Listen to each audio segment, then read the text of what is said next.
Yo les gars, c'est Flappy, j'espère que vous allez bien. Nous voici dans la vidéo présentation de mon nouveau studio, presque 4 ans après la dernière vidéo setup. Il était temps d'en refaire une étant donné que pas mal de choses ont évolué depuis la dernière, que ce soit au niveau matériel et surtout disposition, notamment au niveau du décor. Comme à chaque vidéo setup ou de présentation de studio que vous pouvez voir sur internet, je vais vous montrer chaque référence de ce que j'utilise au quotidien pour bosser ou même pour jouer, que ce soit les références de matériel et ce pourquoi j'utilise ce matériel ou encore même tous les détails du décor, que je sais qu'il y en a beaucoup qui sont intéressés par certains éléments que vous voyez au quotidien sur les vidéos ou les streams.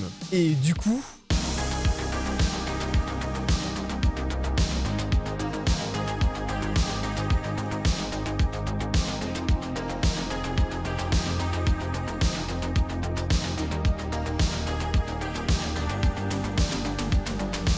Bienvenue dans mon studio. On va commencer par la partie matérielle que j'utilise pour les vidéos et les lives, avec forcément la pièce maîtresse qui tient tout le matériel. Mon bureau, donc je l'ai changé depuis la dernière vidéo setup, c'est un FlexiSpot E7 Pro.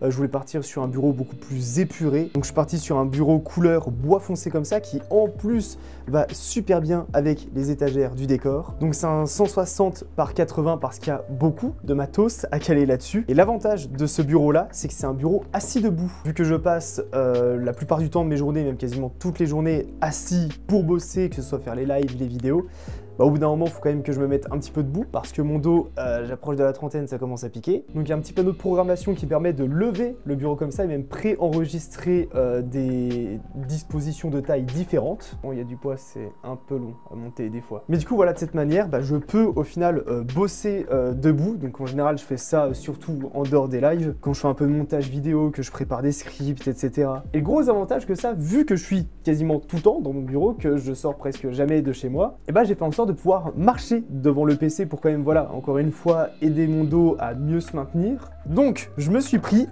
un tapis de marche spécial pour les bureaux. C'est aussi un tapis de marche FlexiSpot. Donc l'avantage, c'est que j'ai juste à le placer sous le bureau, comme ceci. Bon, outre les claquettes chaussettes, j'ai juste à le brancher au courant, puis ensuite je peux régler la vitesse de marche. Et comme ça me permet de marcher devant le bureau. Et voilà, comme ça, moi, je passe pas toutes mes journées assises, puisque la position assise, c'est très mauvais pour le dos. Ensuite, au niveau de la chaise, alors je sais plus si c'était la même dans la dernière vidéo setup, mais c'est une Herman Miller Logitech, donc c'est une chaise ergonomique. Encore une fois, pour tout ce qui est du maintien du dos, il n'y a rien de mieux que les chaises ergonomiques. Donc bon, il y a tout classique, avec les accoudoirs réglables, la hauteur, pareil pour la force, l'inclinaison. Franchement, je le dis honnêtement, c'est la meilleure chaise que j'ai eue, donc c'est Herman Miller qui avait fait une collab avec Logitech. Pourquoi je l'ai pris? Parce que beaucoup de créateurs de contenu l'avaient, je suis facilement influençable. Non, après, je regrette pas du tout, hein, le confort est incroyable, c'est voilà, c'est vraiment la meilleure chaise que j'ai pu avoir. Après, peut-être qu'au niveau rapport qualité-prix, on peut trouver mieux sur d'autres références Herman Miller ou même d'autres chaises ergonomiques. Parce que c'est vrai que celle-là, elle est pas donnée et je trouve que le prix est peut-être un petit peu élevé par rapport au produit. Bon, ensuite, l'autre chose principale quand même pour que je puisse faire des vidéos et des lives, eh bien, les PC. Donc oui, je suis en setup double PC, on en reparlera après. Tout d'abord, le PC le plus important pour que je puisse faire des vidéos sur des jeux vidéo, eh bien, c'est le PC de jeu. Ce magnifique PC Frost qui est en full blanc. La config jeu est entièrement en full blanc, la config stream est en full noir.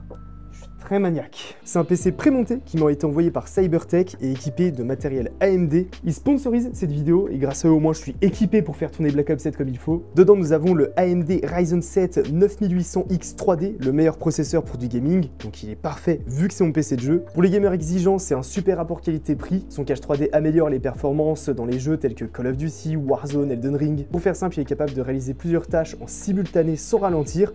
Parfait pour le jeu vidéo grâce au 3D V-Cache qui améliore les performances dans les jeux. Il a une fréquence élevée lui permettant d'aller vite quand c'est nécessaire. Et toutes les dernières technologies, DDR5, etc.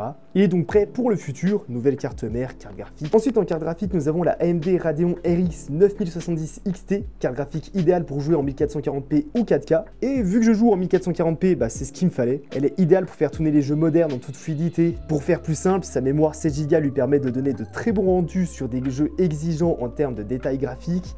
Elle intègre des fonctions comme le Ray Tracing qui permet d'apporter de la lumière plus réaliste au jeu. Bref, utilisés ensemble, AMD Ryzen 7 9800X 3D et la AMD Radeon RX 9070 XT forment un duo puissant. Le processeur est très puissant, surtout pour les jeux, il ne ralentira pas la carte graphique. La carte graphique est super bonne pour le jeu par exemple en 1440p et le processeur va l'aider à donner le maximum de ses performances. Un équilibre idéal, ni l'un ni l'autre va brider l'autre et ce combo sera idéal pour les jeux à l'avenir. Si vous cherchez de bons PC comme ce Frost ou d'autres équipés en full AMD, il y en a plein disponibles sur le site de Cybertech et ils sont prémontés avec soin. Bref, allez voir le site pour trouver votre bonheur et le système qui conviendra le mieux à vos besoins et budget. Du coup, si jamais en haute description, vous avez le lien de ce PC Frost équipé AMD sur Cybertech. Encore merci à Cybertech et AMD pour ce PC Frost full équipé AMD, au moins je suis clairement prêt pour Black Ops 7.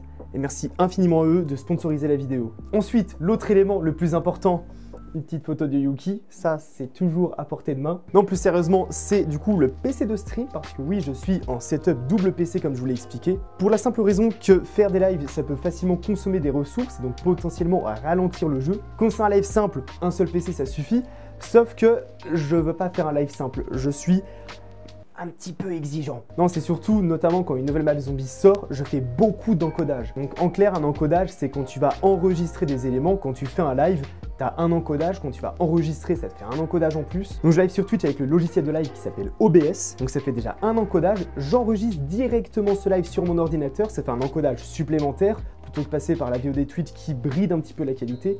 En plus de ça, je diffuse également sur TikTok via un autre logiciel, donc il y a un troisième encodage. Et aux sorties de map, j'enregistre directement le gameplay vierge sans ma caméra, mon micro, via un autre logiciel pour être prêt directement à faire les tutos avec juste le gameplay. Donc ça fait 4 encodages en 2K, en 1440p. Donc avec un jeu que je vais faire tourner en Full Ultra, en 1440p 240 Hz, ça peut vite être compliqué sur un seul PC. Donc voilà, c'est juste vraiment une question de confort, c'est pour ça que j'ai choisi de partir en setup double PC. Et surtout qu'en plus de tout ça, des fois quand il y a une map sort, je fais des petits tutos en plus, donc peut-être qu'avec ces 4 encodages, je vais faire du montage et un rendu vidéo en plus.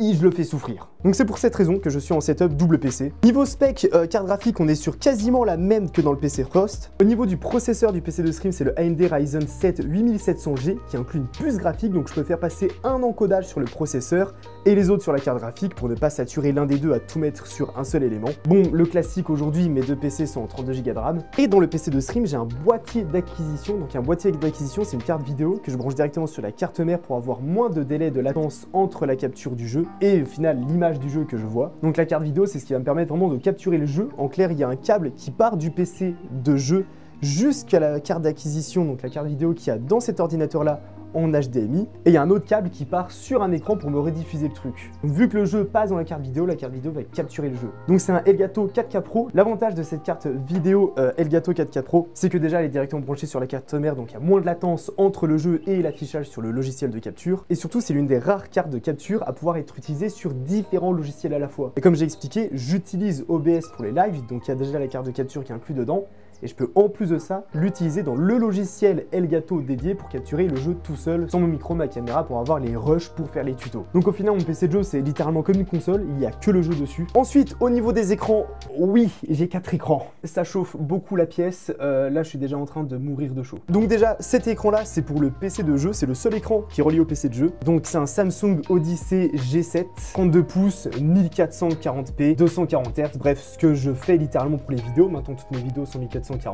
Et en plus de ça, en 60, mais bon, je joue en 240. Donc oui, c'est quand même un grand écran, 32 pouces. C'est pourquoi, quand on regarde par rapport à quand je joue, il est quand même assez éloigné de moi. C'est voilà, je voulais avoir le maximum d'espace sur le bureau, donc je voulais repousser l'écran au maximum. Et du coup, bon, un 27 pouces, ça me faisait un petit peu plus petit. C'est un écran incurvé parce que je trouve ça vraiment trop confortable. Ensuite, les 3 autres écrans sont uniquement pour le PC de stream, parce que bon, vous avez compris, je fais beaucoup de choses avec le PC de stream, donc il me faut beaucoup de choses en simultané. Tout d'abord, cet écran-là, donc c'est un 27 pouces que j'ai mis au format portrait. C'est en clair sur cet écran que j'affiche mon logiciel de live OBS, c'est là-dessus que j'ai mon retour de live, c'est là-dessus que j'ai le chat, l'historique Twitch. Au niveau de la ref, c'est un Yamaha, je pourrais même pas vous ressortir la référence. Dans tous les cas, vous aurez la référence de tout le matériel en description avec des liens si ces éléments sont toujours disponibles. Moi, si je l'ai pris, c'est uniquement parce qu'il était en promo, que c'était un 27 pouces. Voilà, c'est vraiment l'écran que j'avais vu qui était le moins cher à ce moment-là en 27 pouces. Donc c'est vraiment pas du tout un écran important. Ensuite, du coup, j'ai un second écran qui est juste au-dessus de l'écran de jeu. C'est un écran Eraser qui m'avait envoyé il y a quelques temps. 27 pouces, aussi incurvé, donc très cool d'avoir les écrans incurvés, je trouve,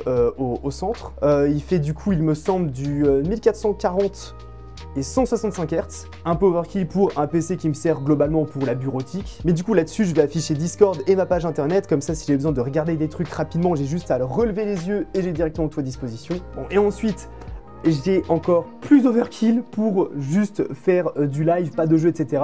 Cet écran-là, donc c'est un écran LG 4K 144 Hz. Non, par contre, le fait que ce soit un écran 4K, c'est pratique, c'est un 27 pouces, mais vu que c'est en 4K, je peux afficher beaucoup plus d'éléments là-dessus. Et sur cet écran, je vais avoir tout le reste, ma page pour la musique, mon historique Streamlabs, également le logiciel de live TikTok et surtout mon explorateur de fichiers pour transférer les fichiers rapidement que j'enregistre directement, avec du coup également le logiciel de capture vidéo Elgato pour enregistrer le gameplay vierge. Bon, du coup vous voyez qu'il n'y a pas du tout de pied en dessous, j'ai mis vraiment des bras d'écran parce que comme ça libère beaucoup plus de place sur le PC. Ces deux là ils font un poids monumental, je suis parti sur des bras d'écran Ergotron, coûte un petit peu cher ces bras d'écran, mais j'étais obligé parce que j'avais pris de base des bras d'écran classiques que j'avais trouvé sur Amazon. J'ai mis celui-là là-dessus, je l'ai lâché, l'écran est tombé d'un seul coup sur le bureau parce que le pied n'avait pas assez de résistance.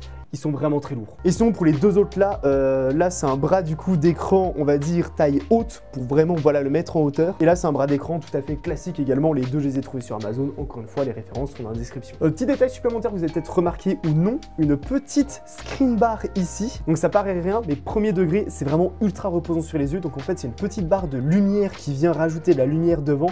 Et depuis que je l'ai mis, ça me tire beaucoup moins les yeux. Je passe beaucoup de temps devant les écrans, des fois dans un élément un peu sombre au niveau des lumières que je mets. Surtout qu'on a un petit truc pour contrôler la lumière, si je veux l'éteindre, si je veux l'allumer. Donc vraiment très pratique, franchement. Et je peux même mettre automatique, histoire que ça regarde un petit peu les lumières autour pour que ça ajuste. Eh, reste là toi. Donc voilà, c'est une BenQ Screen Bar Halo. Ensuite, on passe au périphérique. Encore une fois, le setup blanc pour le PC de jeu, parce que le PC de jeu est blanc et que mon setup jeu est blanc, et mon setup de stream est noir parce que mon PC de stream est noir. Encore une fois, très maniaque sur tout, je suis un peu relou. Donc déjà au niveau du PC de stream, j'utilise ce clavier. Donc c'est un Logitech G915. Je l'ai pris pour la simple et bonne raison qu'il y a des touches très plates, contrairement au clavier mécanique où on peut voir des touches beaucoup plus espacées. Et des fois quand je fais de la bureautique, j'ai mes ongles qui se prennent dedans et ça me dérange. Donc là vraiment pour taper, je trouve que c'est beaucoup plus agréable. Surtout l'avantage qu'il a, outre l'autonomie qui tient vraiment dans le temps parce que c'est un clavier sans fil. Pareil, j'ai tout pris en setup sans fil, je peux plus supporter les câbles. Bref, ce qui est cool, c'est les touches plates, il y a une très bonne batterie, c'est du sans fil et surtout il y a énormément de raccourcis, que ce soit des modes différents, des petites macros, bon, le classique pavé numérique, etc. Voilà, pour tout ce qui est bureautique, je trouve ça plus pratique. Et l'avantage qu'il a aussi, c'est que ce clavier, on peut le connecter à deux éléments différents. En changeant du coup là-dessus, on peut le mettre en Bluetooth ou du coup via la connexion par le petit adaptateur, je sais plus comment ça s'appelle. Donc oui, on peut le mettre sur deux trucs différents, mais j'ai quand même un clavier pour PC stream et un clavier pour PC de jeu. Je suis relou. Non, c'est juste que quand je suis en jeu, je préfère aller prendre l'autre clavier si je dois écrire quelque chose sur le PC de stream que changer le clavier via un bouton de trucs, et c'est une galère dans le jeu, faut que je rappuie sur le bouton pour vite revenir, alors que je suis plus rapide de passer d'une main à l'autre comme ça. Encore une fois, c'est vraiment une question de confort, rien de plus. Je sais qu'il y a beaucoup de gens qui ont setup double PC avec un seul clavier, du fait que maintenant il y a beaucoup de claviers qu'on peut switch sur deux éléments différents. Bon, après au niveau de la souris pour PC Stream, c'est une souris classique que j'avais, que j'ai jamais changé, c'est une souris ultra légère X-Refi. Ensuite, au niveau des périphériques du PC de stream, tout d'abord ce clavier Pro X60. Donc oui, pour mon jeu, je suis sur un clavier 60%. Je sais que beaucoup de gens ont du mal à pas avoir les touches F, etc. Moi perso, j'aime trop. J'avais commencé avec un Ducky One Mini 2, il me semble, à l'époque. Et ce que j'aime bien, c'est que je joue en général comme ça, avec le clavier qui est assez proche du tapis de souris, et avec un pavé numérique, il y a beaucoup de fois où je venais taper dans le clavier, du coup ça m'énervait. Donc c'est pour ça que j'étais passé à des claviers beaucoup plus petits. Et vu qu'on soit que c'est pour le jeu, les touches F, pavé numérique, je m'en fiche, j'ai juste besoin de ZQSD, etc. Et à la limite, si j'ai besoin de la touche Supr, de la touche F, j'appuie sur la touche FN ici, j'appuie là-dessus, ça fait Supr, j'appuie là, ça fait F10, bref, voilà, vous avez compris. Donc vraiment trop content de ce clavier très léger, super agréable au toucher et au son, j'aime trop, voilà, non, franchement, c'est pour l'instant, en tout cas, le meilleur clavier de jeu que j'ai eu. Je dis pas que c'est le meilleur, mais dans ceux que j'ai testé, c'est celui qui me convient le mieux. Avec lui aussi, très bonne batterie, le fait de pouvoir switch d'un ordinateur à l'autre. Au niveau de la souris, je suis sur une Pro X Superlight de Logitech. Vraiment, j'adore les souris ultra légères, c'est ce qui me convient le mieux, d'avoir des souris vraiment ultra légères, quoi, ça fait à peine 60 grammes, il me semble. Après, voilà, faut aimer, je sais qu'il y en a qui préfèrent les souris lourdes, perso, je préfère largement les souris comme ça, qui sont très légères. Donc vraiment trop content, encore celle-là aussi, ça fait longtemps que je suis dessus maintenant, parce que c'est vraiment la souris que j'ai préférée parmi toutes celles que j'ai testées. Ouais, petit truc en plus, en dessous, j'ai mis des super glide, des petits patins en verre en fait, pour que ça glisse encore mieux. Voilà, bref, trop content, honnêtement, mes périphériques du PC de jeu, c'est vraiment les meilleurs périphériques que j'ai pu tester pour l'instant, en tout cas, c'est ceux qui me conviennent le mieux perso. D'ailleurs, merci, c'est Logitech qui me les avait envoyés l'an dernier. Au niveau du tapis de souris, désolé Logitech, il n'y a pas de chez vous. Je vous explique pas pourquoi je suis parti sur ce tapis de souris. Je pense que ça se remarque. Donc c'est un tapis de souris QCK L de chez SteelSeries. Voilà, je l'ai pris uniquement parce que c'était une collab avec Call of Duty. Ils avaient fait une petite collection en collab avec COD où notamment ils avaient sorti des petits, on va dire de la petite déco pour un casque qu'ils ont. Donc voilà, c'était ceci en fait, c'est des petits patchs à mettre. J'ai jamais ouvert parce que je n'ai pas de casque SteelSeries, mais j'y ai que pour la collection. Donc non, j'y donne pas, ça m'appartient, c'est à moi, c'est juste pour la collecte. Ensuite, pour finir autour des périphes, mon casque, donc c'est un Astro A50 Gen 5. Bah, encore une fois, s'il est encore et si j'utilise, c'est que pour l'instant, c'est le meilleur casque que j'ai pu tester. Bon, il est assez imposant, mais honnêtement, il est quand même étonnamment très léger. Ce que j'adore avec ce casque, c'est les mousses. C'est le premier casque que j'ai eu qui ne me fait pas mal à la tête avec mes lunettes. Pour la simple et bonne raison que j'ai des lunettes de base et du coup à chaque fois ça m'appuyait dessus. Le son est vraiment excellent, c'est un casque sans fil. Encore une fois, je ne veux plus de fil sur mes périphériques. Maintenant que j'écoute au sans fil, je reste sur le sans fil. Il a une autonomie de zinzin. J'ai jamais essayé de le pousser au maximum. Mais il y a un moment, j'ai fait un live 24 heures, j'avais toujours un peu moins de la moitié de batterie. Donc ça tient beaucoup. Donc ici c'est sa petite station de charge, justement quand j'ai fini je le pose dessus et il recharge directement. Dès que j'en ai besoin, hop, je le prends. Bref, très pratique. Il y a un micro inclus, bon que j'utilise pas parce que j'ai un micro, on en parlera après. Et l'avantage c'est qu'il peut être connecté à différentes plateformes en même temps, comme là actuellement il est connecté au PC, mais si je veux je peux le connecter à une Xbox, je peux le connecter à PlayStation, mais aussi du coup bon bah voilà, je laisse sur PC. Donc voilà, très pratique si vous voulez l'utiliser sur plusieurs plateformes en simultané. Ensuite on va passer à tout ce qui est setup, audio, caméra, etc. Donc là vraiment le côté streamer, vidéo. Au niveau du micro, bah ça je crois que je l'avais déjà dans la dernière vidéo setup, le Shure SM7B. Pourquoi j'ai choisi ce micro? Comme la chaise, tous les streamers l'avaient, donc je l'ai pris. L'influenceur influencé, voilà. Non, honnêtement, je suis vraiment trop content du micro, il est exceptionnel niveau qualité. Donc j'ai mis sur un bras de micro Elgato, donc un bras de micro low profile. Pourquoi low profile? Parce que j'en ai marre des bras de micro qui faisaient un pic comme ça, qui te cachait la moitié d'un écran, qui apparaissait dans le champ de la caméra. Là, l'avantage au moins, quand je tourne, vous l'avez vu sur l'intro, le bras ne se voit quasiment pas. Donc c'est vraiment pratique, puis j'ai largement de la place pour passer mon bras en dessous sur les claviers. Ensuite, vu que c'est un micro en XLR, voilà, c'est bon, bah les grands micros, hein, c'est du XLR, faut forcément une carte son à côté. Donc moi j'étais parti sur la Go XLR classique. Pourquoi la Go XLR? Parce que tous les streamers, youtubeurs utilisaient ceci, parce que je suis l'influenceur influencé qui ne sait pas se renseigner et qui va au plus simple. Non mais encore une fois, je suis vraiment trop content de cette, de cette carte son. Enfin, c'est pas une carte son, c'est une table de mixage. Le gros avantage de ceci, c'est qu'elle peut émuler différentes sorties audio alors que ça va sur une seule sortie audio. C'est compliqué à expliquer, je suis nul pour expliquer ça. Mais en gros, j'ai une sortie audio musique, une sortie audio son de jeu, une sortie audio son de Discord, mais qui vont quand même toutes dans la même sortie audio, donc c'est-à-dire mon casque. Mais ce qui veut dire que sur le logiciel de live, je peux les gérer indépendamment, mettre la musique moins forte, mettre l'audio du coup de Discord plus élevé pour que vous entendiez mes potes. Et du coup, outre ces réglages que je fais en live, ces sorties-là, je peux les régler pour moi-même également via ces petits boutons. Donc comme par exemple, si à un moment je veux parler à mon chat et que mes copains sur Discord sont en train de foutre le bordel, eh ben je les mute, je les entends plus, mais vous pourrez toujours les entendre. Comme ça, ça me permet de me concentrer. Bah, l'autre avantage aussi, c'est qu'il y a des petits presets ici pour modifier ma voix, mais le plus important, c'est ceci, une petite soundboard inclus qui passe du coup des petits sons dans mon micro pour que vous les entendiez. Beaucoup de bruit de prout. J'ai bientôt 30 ans. Bref voilà, c'est du coup la carte que j'utilise. Je sais qu'il me semble que la Go XLR maintenant n'est plus mise à jour. Je vais écrire quelque chose comme ça, mais de toute façon maintenant il y a beaucoup de gens qui passent sur une alternative, c'est la Rodecaster. Moi perso, tant qu'elle marche, j'en suis content, il m'en faut pas plus. Du coup, quelque chose qui a forcément changé depuis ma dernière vidéo setup, vu que j'ai passé toutes mes vidéos et live en qualité 2K, 1440p, bah, j'ai dû faire évoluer mon appareil photo. Parce que oui, pour me filmer, j'utilise un appareil photo, même sur les lives, je sais que beaucoup passent par des webcams. Un appareil photo, ça permet d'avoir forcément une meilleure qualité, c'est pas le même budget. Donc je suis parti sur un Sony ZV-E10 MK2, je crois que c'est quelque chose comme ça. Pour la simple et bonne raison qu'il peut filmer en 4K 60. De toute façon, les appareils photo, c'est soit 1080, soit 4K, ils font pas de 2K, mais grâce à la 4K, je peux réduire le truc pour justement y ajuster en qualité 1440. Sauf que le seul problème, c'est que vu que je passe en 4K, il fait du 4K 60 en filmant sur carte SD. Ce que je savais pas, c'est que du coup, en branchant en HDMI, parce que du coup, l'appareil photo est relié en HDMI à mon PC de stream pour que je puisse capturer l'image de l'appareil photo via un boîtier d'acquisition, donc comme pour le PC de jeu, je capture du coup ceci via un Camlink 4K de Elgato. C'est le classique pour enregistrer les appareils photo sur un ordinateur. Mais du coup, je disais, en HDMI, c'est bridé à 30 fps, donc j'ai pas de 2K 60, je suis en 2K 30, ça dérange pas. Mais vraiment, non, je suis trop content, la qualité est incroyable, bien qu'il surchauffe très rapidement. Du coup, j'ai mis un petit ventilateur derrière pour le refroidir, surtout en été. Alors pour l'objectif, je note parce que je vais oublier, c'est un Sigma 18-50 mm. En vrai, c'est ce qu'il me faut pour avoir un flou d'arrière-plan comme ça me convient. Du coup, je l'ai monté sur un bras Multimount Elgato. Ça, ces bras-là, c'est vraiment une folie. De toute façon, Elgato, ils sont vraiment trop forts pour ce genre de produit. C'est en gros un bras classique que tu peux du coup mettre directement et le fixer à ton bureau comme ça, comme un bras d'écran en fait. Mais le Multimount, en fait, c'est qu'il est complètement ajustable. On peut mettre des rallonges pour le mettre plus haut, le mettre ensuite en inclinaison comme ça pour filmer du dessus. Bref, c'est vraiment un truc entièrement personnalisable. Donc, vraiment excellent hein, comme petit bras de support. Bon, ceci, on va pas en parler, hein, c'est juste une station de recharge de téléphone, mais je sais que ça pourrait intriguer certains, donc je le mentionne. Ensuite, l'élément, je pense, l'un des éléments des plus importants pour les créateurs de contenu, c'est ce petit boîtier, un Elgato Stream Deck. Donc pour ceux qui sont pas un petit peu dans le milieu, le Elgato Stream Deck, tous les streamers en ont. Ça permet en fait de personnaliser des touches de raccourcis, comme par exemple si j'appuie sur ma scène Talk, ça va me changer sur mon logiciel de live d'écran, donc je vais passer en full caméra, ça va me désactiver le son de jeu, ça va m'activer la musique. Si j'appuie sur le bouton outro sur mon logiciel de live, ça va mettre l'écran de fin de live,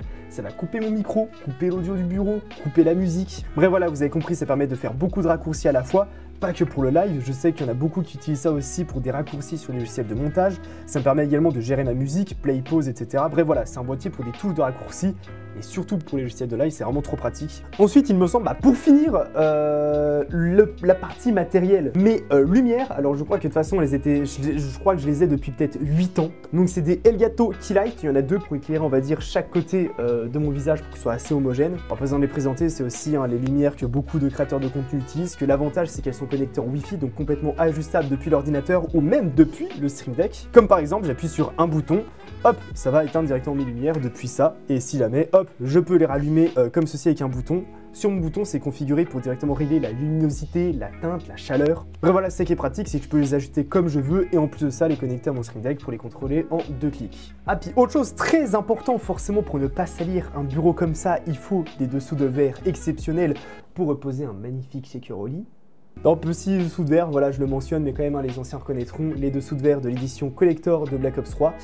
J'ai mis le Quick Revive parce que le Juggernog est dans le bureau d'Exy. Non, et puis voilà, du coup, pour toute la partie matérielle, pourquoi j'utilise ce matériel, pour quelles raisons, comment je m'en sers. Donc voilà, j'espère que vous y verrez plus clair. Encore une fois, c'est peut-être pas le meilleur matériel que ce niveau rapport qualité-prix en fonction des besoins. En tout cas, personnellement, c'est ce qui me convient le mieux. J'en suis trop content. Voilà, ça fait maintenant quelques années que j'ai essayé de bien professionnaliser toute la partie du bureau. Et c'est ce qui me permet maintenant, dans tous les cas, de bosser le plus pratiquement possible, notamment aux sorties de map quand c'est le gros rush, étant donné qu'une map sort, on est directement en live dessus, il faut faire la vidéo découverte, donc je peux directement enregistrer la vidéo via mon logiciel de live en même temps que je live, lancer le rendu vidéo sur ce même ordi, et en même temps enregistrer le jeu tout seul pour directement préparer les tutos en avance. Bref voilà, ça me permet d'avoir un workflow, comme disent les professionnels, vraiment pratique, et non, je suis vraiment très content. Bon après, tout s'est pas fait en un jour, je fais maintenant des vidéos depuis 2011, ça fait 14 ans, ça fait mal de se dire ça. Donc voilà, forcément avec le temps, il y a eu de nouvelles choses, il y a eu des éléments qu'on m'a envoyés. Mais voilà, après tant d'années du coup à faire ça, je suis vraiment content, on va dire, du setup que j'ai pu mettre en place. Et voilà, comme ça au moins vous avez tout du pourquoi du comment, j'ai ce matériel là. Et maintenant on peut passer, je pense, à un élément que beaucoup attendent, la partie décor. Deuxième partie de la vidéo, cette fois-ci on s'attaque quand même à un gros morceau forcément, la partie du décor, parce que vous êtes beaucoup à me poser des questions à propos d'éléments qui s'y trouvent. Bon déjà vous pouvez voir que avec ce nouveau studio j'ai complètement changé les étagères, c'est plus des étagères style garage comme j'avais dans mes deux bureaux précédents. Bon je suis reparti sur la tapisserie imitation brique puisque ça allait avec ma DA néon que j'avais avant ma DA VHS. Puis voilà, ça permet d'avoir un fond plus sombre qui permet de remettre en avant tout ce qu'il y a devant. Bon je sais qu'il y a des gens qui vont pas aimer parce qu'il y a beaucoup d'éléments, c'est vrai que les étagères sont assez chargées au niveau du décor, mais moi perso c'est un truc que j'aime bien puisque du coup j'expose un petit peu tous mes petits objets de collection, ça fait en fait un petit peu musée, bibelot et c'est un truc que j'aime beaucoup. Bon, on va commencer par le commencement, déjà au niveau des étagères, donc c'est des simples planches comme ceci, voilà, qu'on a attachées au mur. Donc c'est des planches style bois un peu foncé, qu'on a attachées avec des grosses équerres comme ceci directement dans les rails à placo. Comme ça au moins on est sûr que ça va pas bouger. Et vu qu'il y a pas mal de systèmes d'éclairage un petit peu partout, pour que les câbles soient plus discrets, voilà, on a mis des petites réglettes de la sorte avec des petits trous assez discrets pour tout faire passer dedans. En plus des étagères, avec mon papa, on a construit du coup une sorte de bloc comme ça pour surélever justement des éléments uniquement sur cette étagère. Parce que je voulais vraiment faire une sorte de petite collection avec toutes les bouteilles d'atout ici et quelques figurines également qu'on détaillera après, qui étaient devant, et les gros éléments de décoration Code Zombie qui étaient juste au-dessus surélevé. Et perso, je trouve que le rendu est vraiment incroyable. Vraiment, cette partie-là du décor, c'est ma préférée. Donc bon, il y a toujours mon néon que j'ai fait faire chez Kodo Kill, me semble de souvenir. Sinon, bah, en plus de tout ça, quand même, l'un des éléments principaux, c'est quand même tout le système d'éclairage. C'est que du Philips Hue. Pourquoi? Parce que ça me permet avec mon téléphone de contrôler un petit peu à distance tout ça. Et voilà, on laisse pas un petit clic. Et comme ça, en un clic, hop, il y a tout qui se rallume, puis les lumières en plus sont complètement configurables en termes de luminosité, de couleur. Donc sous chaque étagère comme ça, on a une bande de LED, alors je crois que c'est Light Strip il me semble. En plus de ceci, il y a quelques petites lumières d'appoint, il y a une petite Philips Hue Go, donc c'est une petite lampe ronde comme ceci. Et sinon après, c'est les classiques, les Philips Hue Play, les petites barres. Donc il y en a une ici qui va éclairer comme cela. La Philips Hue Go, elle va propulser du rose de ce côté-là. On a une autre petite Philips Hue Play juste ici pour projeter, voilà, une sorte de petit halo rose ici. Là, ce que j'adore ici, c'est qu'il y a une autre Philips Hue Play qui met une petite teinte bleue qui ressort derrière le ray gun. Et j'en ai rajouté une également juste au-dessus des PC pour que ça vienne éclairer le Juggernaut, ça rajoute du bleu par ici. Donc voilà, globalement, au niveau du système d'éclairage du décor, des Philips Hue, parce que c'est vraiment trop pratique à contrôler. Ça permet de faire plein d'ajustements et plein de petits contrôles à distance. Maintenant, je vais essayer d'aller au plus vite. On va parler de chaque élément du décor. Tout d'abord, on commence par exceptionnel, bien sûr, le côté le plus rempli où j'ai le plus d'objets, le côté Destiny. Tout d'abord, en taille réelle, le rôdeur nocturne du chasseur, qu'on peut porter littéralement. Bon, c'est du plastoc par contre. Donc ça vient du store officiel Destiny. De même pour ce casque qui lui, par contre, c'est pas du plastique, c'est une qualité de fou, il fait un point de fou. C'est bien évidemment le casque de Cayde, donc voilà, qu'on peut littéralement porter. Donc c'est encore une fois taille réelle. Donc voilà, je dis sincèrement, le casque de Cayde, c'est une des plus belles pièces de ma collection. Ensuite, on a le petit masque de Nezarec pour les arcanistes qui m'a été offert par un de mes meilleurs potes. Donc voilà, en petite taille, pas comme les deux casques à côté. On a la figurine incroyable de Savathûn, bien sûr, qu'on a rencontré directement et combattu dans le DLC Witch Queen. On a aussi un petit casque miniature de Shaxx, donc celui qui gère, on va dire, un petit peu le PVP de Destiny. On a encore en taille miniature ce petit rôdeur nocturne, petite statue de Varix. Donc tous ces objets, ça vient du store officiel Destiny, bien sûr. Enfin, Bungie, voilà, vous m'avez compris. Ensuite, en dessous, on peut voir des répliques accrochées au mur, un peu vitrées, Gjallarhorn, As de pique, le Sorn, bien évidemment, incroyable. Là, du coup, nous avons un petit coffre du Léviathan. Donc ça, il m'avait offert ceci, il me semble, c'était à la saison des cauchemars, il me semble, enfin la saison où le Léviathan était revenu. Derrière, j'avais reçu une petite, voilà, un petit transport-manette des Jeux des Gardiens spécial chasseur. Nous avons ici le petit sac qui est en édition collector du DLC Lightfall. Ensuite, petite série de figurines qui viennent du coup, ici, du Bungie Store, du coup, comme les cadres au-dessus. Le Vagabond, Uldren, enfin, le Corbeau, Marasov, évidemment, Bebou Cayde.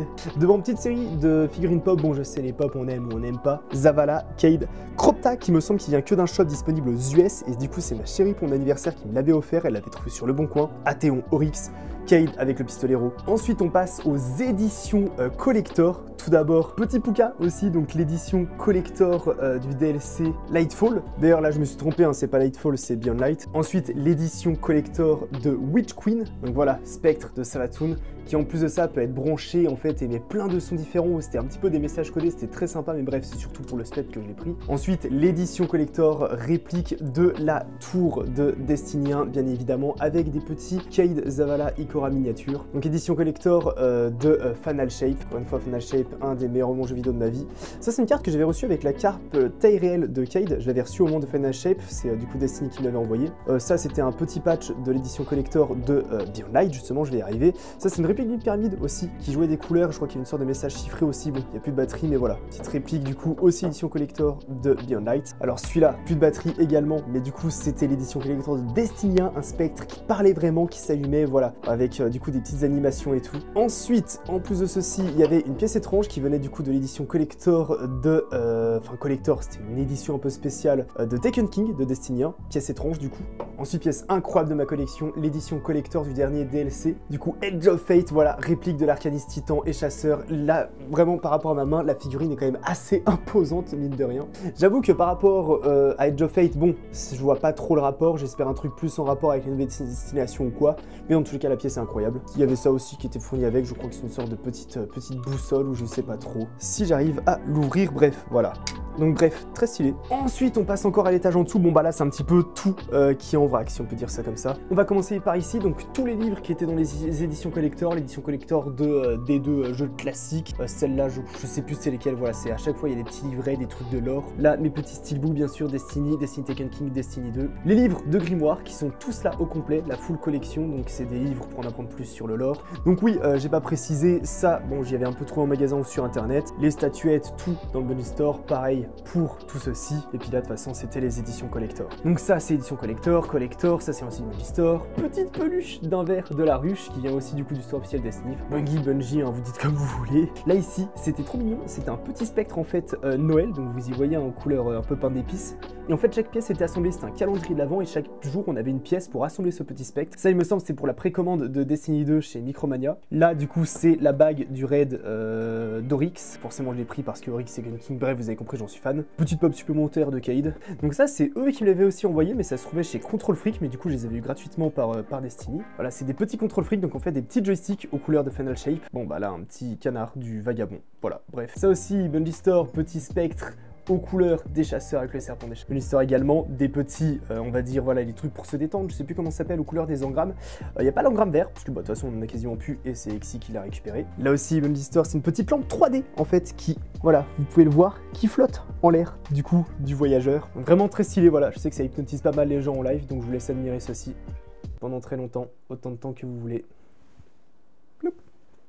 C'est rigolo. Ensuite, du coup, ça, c'était, il me semble, l'artefact qu'on avait à la saison des cauchemars, encore une fois, là où le Léviathan était revenu, il me semble de souvenir. Et c'est aussi Destiny qui me l'avait envoyé dans le pack, bah, avec justement le petit coffre juste là. Ça, du coup, j'avais trouvé en magasin à l'époque, c'est un spectre aux couleurs des chasseurs. Bungie Store, le petit Finch, le marchand du monde trône, donc DLC Witch Queen, avec toujours cette branche cassée ici, hein, comme dans le jeu. Au fond, ça c'est le sac qui était l'édition collector de Destiny 2, qui était fourni en fait avec ceci. C'était le sac d'Osorn, hein, dans le jeu littéralement. Et là-dedans, bon, il y avait le kit de survie, couverture chauffante, batterie solaire, etc. Ça, c'est aussi un truc que Destiny m'avait envoyé, je sais plus quel Noël, donc c'était littéralement, voilà, vous reconnaissez, je pense, hein, l'avènement, les petites boîtes de gâteaux. Il y avait vraiment des sablés dedans, je les avais dégommés, mais du coup, voilà, j'ai gardé la boîte parce qu'elle est trop belle. Petite figurine pop exclusive d'Ikora que j'avais trouvé sur internet. Ensuite, petite peluche d'un bébé Elixni, voilà, Bungie Store. Ça du coup c'était aussi sur le store, mais du coup c'est Destiny qui me l'avait envoyé dans un pack pour la saison des pirates, donc petite peluche d'un serviteur. Ça aussi j'avais trouvé en magasin à l'époque, c'était aussi dispo sur le Bungie Store, le spectre classique de Destiny, bah, le spectre de Cayde bien sûr. Alors là, ça c'est incroyable bien sûr. Vous reconnaissez, petite peluche colonel,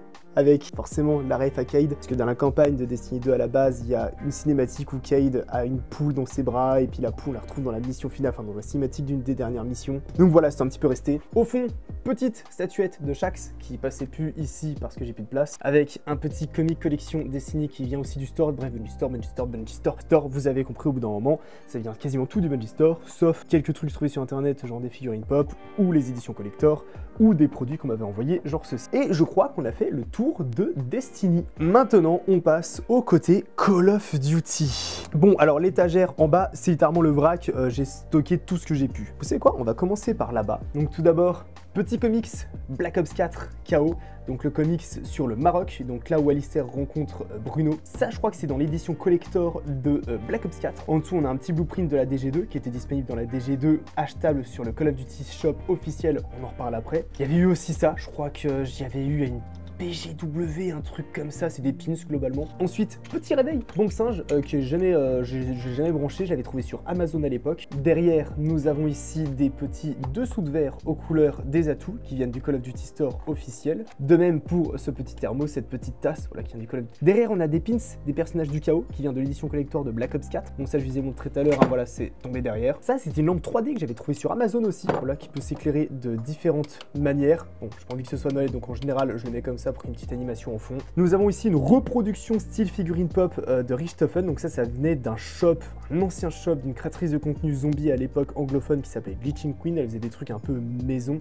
Et du coup, il y avait eu ceci, j'avais pris un pack. Ça, c'est une tasse que j'avais trouvée sur Amazon aussi, qui change la couleur. Voilà, les atouts se remplissent en fonction de la chaleur qu'il y a dans la tasse. Donc ça, j'avais reçu ça de Call of Duty directement. C'était en fait, ils avaient fait une collab avec Full Life pour MWZ, et j'avais reçu des t-shirts Mr. Pix et du coup des chaussettes MWZ. J'avais trouvé sa galerie, donc j'ai mis ici. On a bien sûr sur des shooters pour boîte des shots d'eau ou de Oli, évidemment, clin d'œil, aux couleurs des Kazatou, j'avais trouvé ça sur Amazon. Petit lot de figurines pop qu'on trouvait à l'époque en magasin, une bombe singe explosée, une bombe singe, le petit Brutus et le zombie de Spaceland qui me semble on ne trouvait qu'à GameStop, donc celui-là j'ai dû l'acheter d'occasion sur internet, j'avais un peu galéré à le trouver. Et voilà, petite pop d'un zombie de Spaceland de IW. Alors ceci, merci beaucoup à Vince de Code QG, étant donné que c'était au Connex 2023, je crois, pour MW3, si je dis pas de bêtises. À chaque fois qu'on est invité au Connex, vous allez le voir, on a plein de goodies, et en fait, ils avaient eu une vraie boîte de céréales aux couleurs du mode zombie, et du coup, ils me l'avaient ramené et renvoyé. Donc vraiment, je trouve ça incroyable. Donc merci encore à Vince de Code QG, hein, franchement. Ensuite, devant, on a l'épée de Barbaros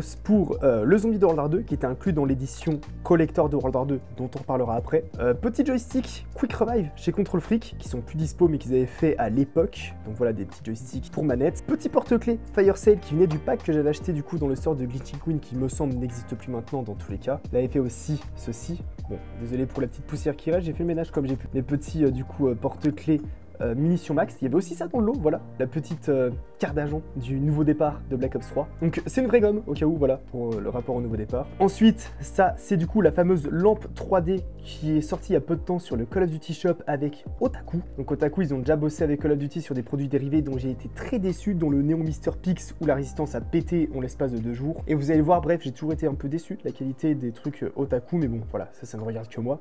Mais là, ils ont fait du coup un truc un peu plus costaud en résine, voilà, boîte mystère, petite lampe du coup. Voilà, vous pouvez voir par rapport à ma main, quand même, du coup, une assez bonne taille. Derrière, on a 2 reposes manettes, une bombe singe, une Mr. Pix, qui venaient tous deux du Call of Duty Shop. Derrière, on avait du coup une montre, je ne saurais plus vous dire la marque, bref, c'était une montre en collaboration pour Black Ops 6 que j'avais acheté sur le site de la marque. Derrière, on a une partie de l'édition collector de Black Ops 1, où c'est une petite médaille. Ici, petit lot de Control Freak, donc il y avait celui-là qui est sorti il y a longtemps aux couleurs de Juggernog. Bon, j'essaie de faire à une main comme je peux, mais voilà, du coup, c'était les Juggernog. La boîte était sympa, ça ressemblait un petit peu du coup à un frigo mastodonte. C'était quand même beaucoup plus stylé ce qu'ils ont fait dernièrement. Control Freak encore sur leur site, du coup des canettes d'atouts aux couleurs de Dekiri ou de passe-passe, et encore une fois c'est des joysticks, voilà, des joysticks aux couleurs des atouts. Mon perso je joue pas manette, mais voilà, c'est vraiment pour la collection du coup que j'ai ceci. On a ici du coup un hand spinner Call of Duty mobile que j'ai eu au Connext 2025. Voilà, on a eu beaucoup de goodies Con mobile, j'étais un petit peu déçu des goodies. Ici du coup on a 2 reposes verts de l'édition collector de Black Ops 3 qu'on détaillera plus après. Voilà, du coup il y avait Quick Revive sur le bureau, Juggernog dans le bureau d'Exy et les 2 restants ici. Donc ça c'est une petite petit porte-clés lampe masto qui était du coup dans le petit truc que j'ai pris, voilà, de Glitching Queen, avec ceci, avec ceci, avec ceci, avec ceci, avec également quelque chose incroyable. Elle avait fait faire des figurines Panzer. Voilà, vraiment dommage que son store il est fermé, parce qu'il faisait vraiment de bons trucs, franchement, mine de rien. Bon, la poussière, encore une fois, désolé, je l'ai pas fait partout, effectivement, il y a eu des oublis. Dans le fond, on a pas mal d'éditions de Call of Duty, l'édition Hardened de Call of Duty Black Ops 2, dans laquelle il y avait du coup Nocturne, le steelbook Black Ops 2, et du coup, ces petites pièces, voilà, qui sont toujours dans leur boîte. À côté, on a l'édition Hardened de Call of Duty Ghost, dans laquelle il y avait le jeu, le steelbook, ainsi que du coup, ce petit bracelet encore de parachute, bah je l'en double, étant donné que vous allez voir, c'est pas la seule édition de Ghost que j'avais, donc il y avait la Hardened, et il y avait également l'édition Prestige juste là, dans laquelle il y avait la caméra du coup qui était dans ce boîtier. Donc voilà, c'est vraiment une caméra qui filmait, voilà, je l'ai jamais utilisée, c'est vraiment pour la collection. Devant, le grand classique, l'édition collector, le RCXD de Black Ops, qui se contrôle vraiment. Devant, petite manette collector One Call of Duty Advanced Warfare. Donc voilà, on va repasser ici. Ça, c'était un repose manette qui était en quand on précommandait World War 2 chez Micromania. Petite pop de Woods. Petite manette collector Call of Duty Black Ops Cold War en collaboration avec Nacon. C'est une manette Nacon. Donc ça, c'était la boîte des dessous de verre de Black Ops 3, l'édition collector de Black Ops 3. Donc ça, c'est l'édition collector de World War 2 qui était disponible, je crois, que dans un magasin aux États-Unis. Donc j'avais acheté sur internet. Je m'étais tapé des frais de douane, mais au moins elle est là. Donc c'est là-dedans qu'il y avait l'épée de Barberousse et qu'on avait également les patchs des différentes classes du multijoueur qui sont là. Donc voilà, vraiment des vrais patchs pour le coup. Bah tenez, juste là, on peut voir tous mes petits steelbooks que j'ai. Bon, il y en a plein que j'ai pas parce que bon, vu que je joue plus avec des jeux physiques, j'ai jamais pris le temps de compléter la collection steelbook. Des petits Control Freak encore ici, IW, World War 2. Ici, non, vous ne rêvez pas, c'est des paires de chaussures Adidas en collaboration avec Modern Warfare 2019. J'ai fait le pigeon parce que je veux tous les trucs possibles de Call of. Ça, c'était à la sortie de Code Mobile. J'ai reçu une batterie externe Code Mobile. mobile, voilà, avec quelques goodies. Donc ici, c'est une petite lampe qui peut s'allumer Nocton, mais je l'ai pas branchée. On voit du coup la map vue aérienne de Nocton, la map tactique, si on peut dire ça. L'édition collector de Call of Duty Modern Warfare 2019, les lunettes infrarouges qui fonctionnent réellement pour le coup. Donc ce qui me manquerait, c'est l'édition collector de MW2 de l'époque, il me semble que c'est aussi d'infrarouge, et l'édition collector de Black Ops 2 aussi que j'ai toujours pas, celle du drone. Sinon derrière, on voit d'autres éditions Hardened, donc on avait l'édition Legacy Pro de IW avec code 4, voilà, c'est juste les deux en un plus Season Pass. Dans la Hardened de Black Ops 3, il y avait quelques petites fiches des opérateurs avec le jeu et son steelbook, à chaque fois les steelbooks étaient inclus. Pareil pour l'édition pro de World War 2, c'était Season Pass plus steelbook. Bon, derrière, on a un comics des spécialistes de Black Ops 4. Ici, c'est une gourde Call of Duty Polaris, donc c'est là où j'avais été au Connex, qu'on a fait les voitures. Voilà, qu'on avait conduit les voitures dans le désert, très cool. Bon, c'est au-dessus de shooter spécial Black Ops 3 et IW. Voilà, à l'époque, ils faisaient beaucoup de shooters, donc bon, je sais pas quel message vous voulez nous faire passer. Bref, on en a fini avec cette étagère, et on passe maintenant au vif du sujet, évidemment, cette étagère. Tout d'abord, petite peluche Teddy Bear qui vient de U2, petite casquette Juggernog, donc une casquette brodée qui vient de mon store, hein, le Flappy Shop, littéralement. Voilà, je m'étais amusé à faire des casquettes. Bon, c'est du merch, je touche quasiment aucune commission dessus vu que j'ai mis au prix le plus bas que Teespring proposait. Mais c'est vraiment pour le kiff et ceux qui voulaient kiffer. Et bah tiens, on parlait de Otaku. Ici, petite réplique du Raygun. Je sais pas s'il y a encore des piles, mais voilà, c'était une petite lampe, il n'y avait plus de piles.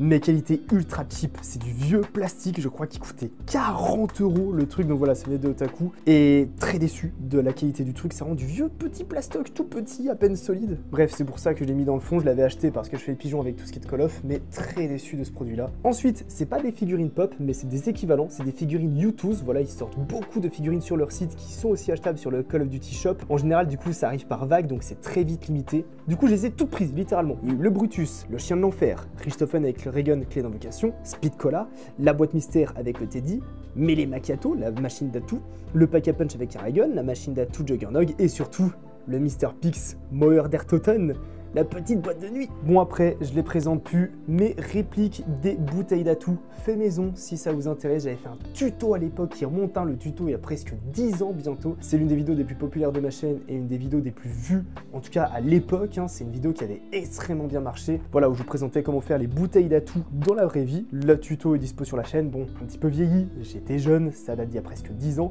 mais c'est toujours valable. Et du coup, ce que j'ai fait, c'est que en dessous, j'ai mis des éclairages de placard sur Amazon. Voilà, c'est littéralement, ça s'appelle des éclairages de placard. Normalement, c'est des trucs qui se fixent au-dessus d'un placard, dans un placard pour éclairer. Au final, ça convient parfaitement à la bouteille d'atout. Donc voilà, j'ai vraiment mis éclairage placard sur Amazon. J'étais tombé là-dessus. Bon, ce qu'il y a, c'est que chaque truc est relié par des câbles. Du coup, je les ai fait passer dans le bloc qu'on a fait pour que les câbles soient pas apparents.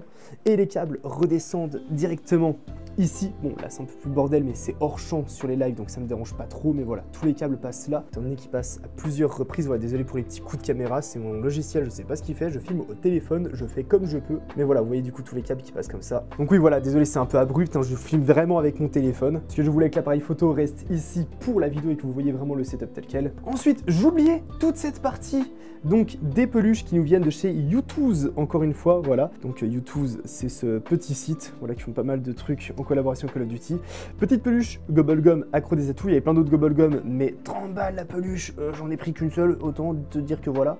Également peluche, canette Juggernog, peluche Machine Speed Cola, peluche Machine Speed Cola, grosse peluche, Mr. Pix, elle est incroyable, regarde par rapport à maman, elle est immense. Voilà, bref, Mr. Pix, supérieur à TTV, on le répétera jamais. Donc ça, c'était la peluche de U2, et ensuite Call of Duty avait fait eux-mêmes du coup une peluche qui, je trouve, a un peu moins de style. C'est un petit peu plus réaliste par rapport à Mr. Pix, mais celle-là, j'aime trop, c'est sa grosse tête, voilà. U2, c'est un petit peu leur formule, un peu comme les pop, voilà, c'est des grosses têtes sur leur truc. Ensuite, la réplique de la Wunderwaffe DG2 qui était vendue sur le Call of Duty Shop, donc à taille 1,5, il me semble, un truc comme ça. Donc voilà, à peu près par rapport à ma main, la réplique de la DG2. J'avoue que quand je l'ai reçue, vu qu'avant ça il y a une autre réplique que j'avais achetée, celle-là du coup qui coûtait plus de 400 balles de souvenirs, j'étais très déçu. C'est juste en fait du vieux plastique. Voilà, j'essaie de taper dessus, c'est vraiment juste du plastoc, ni plus ni moins. Et pour le prix avec la taille, j'étais quand même plutôt déçu de la réplique et ça reste quand même une belle pièce de collection. Voilà, on va pas se mentir que la DG2 comme ça elle claque. Mais bon, j'ai été un peu déçu quand il y a eu la réplique précédente que j'avais achetée, je vous la montrerai celle-là de toute façon. On va juste passer à la suite, la boîte mystère du chaos de l'édition collector de Black Ops 4. Voilà, donc chronologie du chaos. Une petite figurine Richthofen où la MP40 est toujours cassée depuis la vidéo setup précédent. Il y a toujours le canon qui est là, faut que je la recolle, ça fait 4 ans. C'est pas recollé, ce sera jamais recollé. Mais voilà, voilà en fait sur l'ancien Call of Duty Store qui a fermé depuis. Ils avaient prévu de sortir les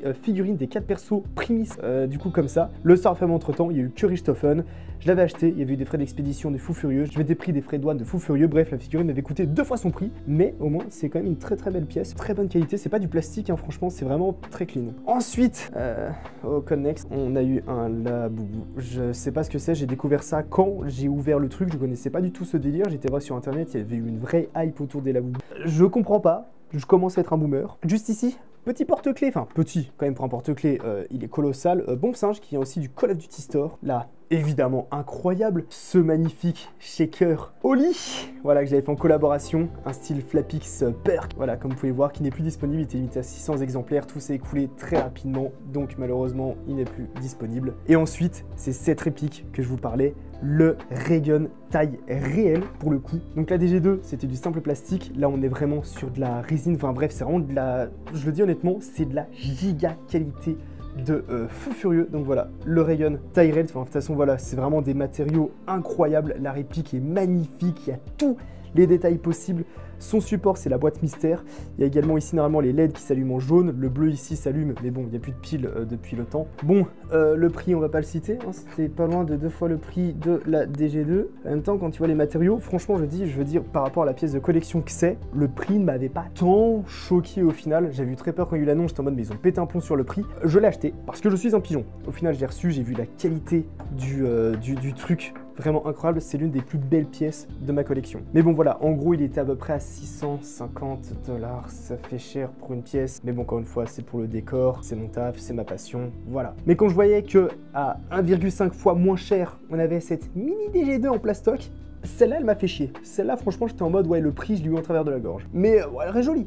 Mais ce Raygun là, donc voilà, aussi Call of Duty Store, je crois que s'il n'y a plus, de toute façon c'était l'édition limitée, je crois qu'il n'y en a plus. Et enfin, on finit par un grand classique, l'une des meilleures éditions collector de tous les temps, l'édition collector de Black Ops 3, le frigo Juggernog, qui fonctionne vraiment, je branche pas parce qu'il consomme de fou furieux, mais voilà, c'était vraiment un vrai frigo pour le coup, où quand on l'ouvrait il faisait des sons comme un son de passement de manche ou quoi, là ici ça s'allumait, mais j'allume pas, ça consomme de fou, mais voilà, bon, pas besoin de le présenter, tout le monde connaît l'édition collector de Black Ops 3, c'est une des éditions collector les plus connues je pense qu'on ait eu dans le milieu du jeu vidéo et surtout au niveau de Call of. Donc voilà, une très belle collection aussi que j'ai depuis 2015. Et je me rends compte que la vidéo setup va être extrêmement longue, mais voilà, je voulais vraiment faire une vidéo setup qui présente la totalité du studio, puisqu'à chaque live ou chaque vidéo, j'ai très souvent voilà, des demandes en mode « Oh Flapix, cette figurine-là, tu l'as eu où dans ton décor? Oh Flapix, c'est quoi ton micro ?» Au moins, avec cette vidéo, vous avez une présentation complète et détaillée de chaque élément.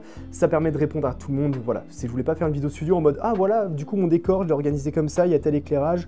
Oh du coup, au niveau du reste, voici tout ce que j'utilise au niveau du matos. » Non, je voulais vraiment que ce soit détaillé pour que vous ayez toutes les réponses à vos questions. Et je le dis sincèrement, c'est à mes yeux le meilleur bureau que j'ai eu. Et c'est vraiment un bureau dans lequel je me sens bien. Bon après le décor c'est subjectif, moi j'aime bien cet aspect bibelot, un petit peu collection musée. Je sais que beaucoup préfèrent les trucs épurés, moi j'aime bien quand c'est comme ça. Et je trouve que le rendu à la caméra est pas mal.